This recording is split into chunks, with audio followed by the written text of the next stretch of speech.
কেমন আছেন আপনারা? আশা করি অবশ্যই ভালো আছেন। আজকের ভিডিওটা থাম্বনেল দেখে বুঝতে পেরেছেন। জীবনে এমন সময় আসবেই যখন সবকিছু তোমার বিপক্ষে চলে যাবে। পরিস্থিতি খারাপ হলে সবচেয়ে বড় ভুলটা আমরা করি, হুট করে রিঅ্যাক্ট করি। প্রথমে থামো, একটু গভীর শ্বাস নাও, কারণ ঠান্ডা মাথায় সব সমস্যার প্রথম সমাধান। সমস্যাটা বোঝার চেষ্টা করো। এটা কি সত্যি সমস্যা নাকি শুধু ভুল বোঝাবুঝি? মনে রাখো, খারাপ সময়ে কম কথা বলাই ভালো, কারণ একটা ভুল শব্দ সম্পর্ক শেষ করে দিতে পারে। প্রয়োজনে হ্যাঁ, প্রয়োজনে একটু দূরে সরে যাও।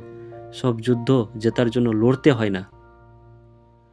মনে রেখো, সব কিছু তোমার কন্ট্রোলে না থাকলেও তোমার রিয়াকশন সবসময় তোমার হাতে।